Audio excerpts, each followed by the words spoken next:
ইয়ে চলিছে ৰঙিয়া পৌৰসভাত দুৰ্নীতিৰ বোকাত লুতুৰি পুতুৰি ৰঙিয়া পৌৰসভাৰ পৌৰপতিকে ধৰি বিষয়া অভিযন্তা কোঠা বণ্টনৰ নামত পৌৰসভাত চলিছে বৃহৎ ধনৰ লেনদেন পৌৰপতিৰ সম্পৰ্কীয় এজন লোকে লাভ কৰিছে তিনিটাকৈ কোঠা একেখন উদ্যানৰ নিৰ্মাণৰ নামত দুবাৰত আবণ্টন দিয়া হৈছে প্ৰায় 82 লাখ টকা কেইবাটাও প্ৰকল্পৰ সামগ্ৰী যোগানৰ ঠিকা দিয়া হৈছে যোৰহাটৰ একেখন প্ৰতিষ্ঠানকে পৌৰসভাৰ বিৰুদ্ধে বিস্ফোৰক অভিযোগ কামৰূপ জিলা যুৱ কংগ্ৰেছৰ ৰঙিয়া ৰাজীৱ ভৱনত অনুষ্ঠিত এক সংবাদমেলত তথ্যসহ এই অভিযোগ আনিলে যুৱ কংগ্ৰেছে এই সন্দৰ্ভত সঠিক তদন্ত বিচাৰি মহকুমা ডিপুটিৰ লগতে মুখ্যমন্ত্ৰীক স্মাৰক পত্ৰ প্ৰদান কৰিলে যুৱ কংগ্ৰেছে এসপ্তাহৰ ভিতৰত পৌৰসভাই নিজৰ স্থিতি স্পষ্ট কৰিব লাগিব পৌৰসভাই নিজৰ স্থিতি স্পষ্ট নকৰিলে মুখ্যমন্ত্ৰীৰ তদাৰকী শাখাত অভিযোগ প্ৰদানৰ হুংকাৰ যুৱ কংগ্ৰেছৰ অভিযোগ মূলতে ৰঙিয়া পৌৰসভাৰ অবাধ হাৰত যি 2022 চনৰ পৰা 2024 চনৰ আগষ্ট মাহলৈকে অবাধ হাৰত যি আচলতে বিভাগীয় নীতি নিয়মক বিধি পথালে যি দুৰ্নীতি কৰিছে তাৰ বিৰুদ্ধে আমাৰ হাতত আৰটিএ তথ্য আহি পৰিছে আৰু তাৰ মৰ্মে আমি আজি মহকুমা ডিপুটিলৈ আমি স্মাৰক পত্ৰ প্ৰদান কৰিছোঁ আমি মুখ্যমন্ত্ৰী ডাঙৰীয়ালৈ আমি ইয়াৰ প্ৰতিলিপি প্ৰদান কৰিছোঁ সচিবলৈ মুখ্যমন্ত্ৰী মহোদয়ৰ সচিবলৈ আমি স্মাৰক পত্ৰ প্ৰদান কৰিছোঁ আৰু আমি দিলীপ শইকীয়া ডাঙৰীয়ালৈ আমি ইয়াৰ স্মাৰক পত্ৰ প্ৰদান কৰিছোঁ আমি প্ৰতিলিপি প্ৰেৰণ কৰিছোঁ মূলতে ৰঙিয়া পৌৰসভাৰ ৰুম কোঠা আবণ্টন দিয়াৰ নামত দুৰ্নীতি আৰু কোঠা নিৰ্মাণৰ নামত যি দুৰ্নীতি ইয়াতে উদ্যানৰ নামত দুৰ্নীতি আৰু উদ্যান এখন আপোনাৰ কাম কৰি থকা অৱস্থাতে আকৌ দুবাৰকৈ তাতে আচলতে পইচা আবণ্টন হয় আৰু আবণ্টন আত্মসাৎ কৰা পৰিলক্ষিত হৈছে তাৰ বিৰুদ্ধে আমাৰ আজি এই সংবাদ মাধ্যম আজি আমন্ত্ৰণ কৰিছিলোঁ মূলতে কথা হ'ল যে ৰঙিয়াত এখন হৰদত্ত বীৰত্ব ভৱনৰ ওচৰৰে যোৱা তাত বৰলীয়া নৈৰ পাৰত এখন উদ্যান নিৰ্মাণ হৈছিল যোৱাটো বৰ্ষত নিৰ্মাণ হোৱা উদ্যানখন আজি আৰু এইটো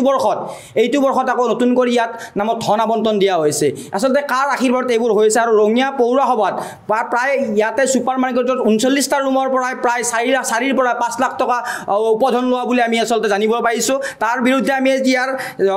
সুষমা চিকাৰীয়া নামৰ এগৰাকী ব্যক্তিয়ে ইয়াত 3টাকৈ ৰুম পোৱা পৰিলক্ষিত হৈছে যিটো সময়ত আমাৰ স্থানীয় যুৱকে এই ক্ষেত্ৰত বিমুখ হ'বলগীয়া হৈছে যিটো সময়ত স্থানীয় শিক্ষিত নিবনুৱা যুৱকে এই ক্ষেত্ৰত বিমুখ হ'ব লাগিছে তেনে সময়ত বহিৰাগতৰ সুষমা চিকাৰীয়া নামৰ ব্যক্তিগৰাকীয়ে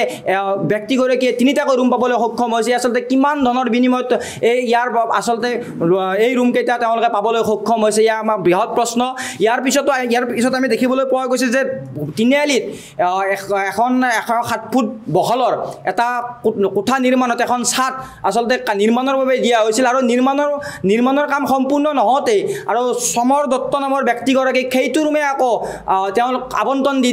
দিয়া পৰিলক্ষিত হৈছে এই ক্ষেত্ৰত ইয়াতে বৃহৎ খেলিমেলি হোৱা পৰিলক্ষিত হৈছে যিটো আচলতে আমি যুৱ কংগ্ৰেছৰ তৰফৰ পৰা কামৰূপ জিলা যুৱ কংগ্ৰেছৰ তৰফৰ পৰা আমি মহকুমা ডিপুটিলৈ আমি দাবী জনাইছোঁ আমি ইয়াৰ বিভাগীয় দণ্ডাধীশৰ জৰিয়তে ইয়াৰ ওপৰত বিহিত ব্যৱস্থা গ্ৰহণ কৰা জড়িত তেওঁলোকৰ ওপৰত বিহিত ব্যৱস্থা গ্ৰহণ কৰক ইয়াতে এণ্টাৰপ্ৰাইজ ব্যৱহাৰ হৈছে যোৰহাটৰ এণ্টাৰপ্ৰাইজ ব্যৱহাৰ হৈছে ইয়াতে এণ্টাৰপ্ৰাইজ ব্যৱহাৰ হৈছে আমাৰ গুৱাহাটীৰ এণ্টাৰপ্ৰাইজ ব্যৱহাৰ হৈছে ৰঙিয়াৰ আমি যদি যুৱ মৰ্চাৰ ল'ৰাকেইটাও অনাই বনাই জিন্দাবাদ দি ঘূৰি থাকে তেওঁলোকেও যদি এণ্টাৰপ্ৰাইজ এটা ব্যৱহাৰ কৰি তেওঁলোকক কাম কাজৰ লগত লগাই দিলে আমি নিশ্চিতভাৱে এই ক্ষেত্ৰত ভাল লাগিল যে ৰঙিয়াৰ স্থানীয় যুৱক এজনে এই ক্ষেত্ৰত জড়িত হৈছে কামত জড়িত হৈছে কিন্তু তাত আচলতে তেওঁলোকৰ মূল উদ্দেশ্য এইটো হৈছে ধন গোটা পৌৰসভা এতিয়া সোণৰ কণী পৰা হাঁহত পৰিণত হৈছে সেয়েহে এই ক্ষেত্ৰত আমি বিভাগীয় কৰ্তৃপক্ষক ব্যৱস্থা গ্ৰহণৰ কাৰণে আমি দাবী জনাইছোঁ MS ৰেডিয়াম নামৰ যোৰহাটৰ এখন এণ্টাৰপ্ৰাইজে ৰঙিয়া পৌৰসভাত এটা নহয় বহুকেইটা ঠিকা আবণ্টন পাইছে 1,70,00,000 টকাৰ এটা ঠিকা আবণ্টন তেওঁলোকে পাইছে 5 লাখ টকাৰ পাইছে 9 লাখ টকাৰ পাইছে আদিকে কৰি বহুকেইটা ঠিকা যোৰহাটৰ এখন ফাৰ্মে ইয়াত কাম কৰিবলৈ সক্ষম হৈছে ৰঙিয়াৰ যিসমূহ ফাৰ্ম আছিলে ফাৰ্মসমূহ কি কাৰণত অযোগ্য কৰা হ'ল বা সেইখন ফাৰ্মক কি কাৰণত যোগ্য কৰা হ'ল সেই কথাও কিন্তু আমি ইতিমধ্যে ৰঙিয়া পৌৰসভাৰ পৰা আমি জানিব বিচাৰিম তাৰ লগে লগে আপোনালোকে শুনি অতি আচৰিত হ'ব যে ৰঙিয়া পৌৰসভাই তিনিআলি পদুম পুখুৰী পাৰ্ক নিৰ্মাণৰ নামত য'ত পুখুৰীটো পূৰ্বতে নিৰ্মাণ কৰা হৈছিল সেই পাৰ্ক নিৰ্মাণৰ নামত এবাৰ নহয় তেওঁলোকে দুবাৰকৈ তাত ধন আবণ্টন দিছে এবাৰ তেওঁলোকে 33 লাখ টকা আবণ্টন দিছে আৰু এবাৰ তেওঁলোকে 49 লাখ টকা আবণ্টন দিছে টোটেল যদি আপোনালোকে চাই 82,84,259 টকা সেই পাৰ্ক নিৰ্মাণৰ নামত তেওঁলোকে আবণ্টন দিছে আৰু এই বৃহৎ ধনৰাশি কি কাৰণত তাত আবণ্টন দিয়া হ'ল বা 84 লাখ টকা বা 82 লাখ টকাৰ কাম তাত কি হৈছে কি হোৱা নাই এই বিষয়টো আমি এগৰাকী দণ্ডাধীশ পৰ্যায়ত তদন্ত কৰি এই গোটেই বিষয়টোৰ ওপৰত উচিত তদন্ত আমি বিচাৰিছোঁ তাৰ লগে লগে ৰঙিয়া পৌৰসভাই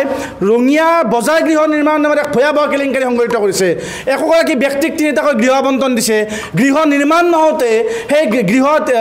সমৰ দত্ত পৌৰপতিৰ খুলখালীৰ নামত আবণ্টন হৈছে তাতোকৈ আচৰিত কথা গৃহ আবণ্টন আৰু গৃহ নিৰ্মাণৰ আবণ্টন এগৰাকী ব্যক্তিকে আবণ্টন দিয়া হৈছে গতিকে এই গোটেই আটাইবোৰ বিষয়ৰ ওপৰত উচ্চ পৰ্যায়ৰ তদন্ত আমি বিচাৰিছোঁ আৰু যদিহে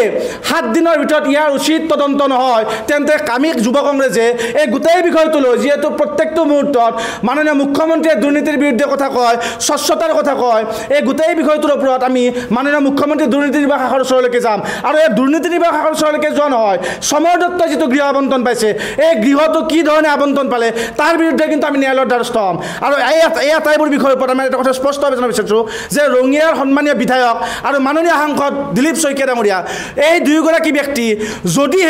যদিহে এই দুৰ্নীতিৰ কথা তেওঁলোকে নাজানে তেন্তে আমি এই সংবাদ মাধ্যমৰ জৰিয়তে তেওঁলোকক অৱগত কৰিছোঁ আৰু ইতিমধ্যে আমি মাননীয় সাংসদ দিলীপ শইকীয়াক আমি আমাৰ স্মাৰক পত্ৰৰ প্ৰতিলিপি প্ৰেৰণ কৰিছোঁ যদি তেওঁলোকে নাজানে এই দুৰ্নীতিৰ কথা আমি অৱগত কৰিছোঁ তেওঁলোকে এই দুৰ্নীতিৰ বিৰুদ্ধে কি বিহিত ব্যৱস্থা লয় সেয়া কিন্তু ৰঙিয়াবাসী ৰাইজে চাব আৰু আমি চাই থাকিম আৰু যদি তেওঁলোকৰ ওচৰত ইয়াৰ ধন যায় তেতিয়াহ'লে সেইটো তেওঁলোকে বিবেচনা কৰিব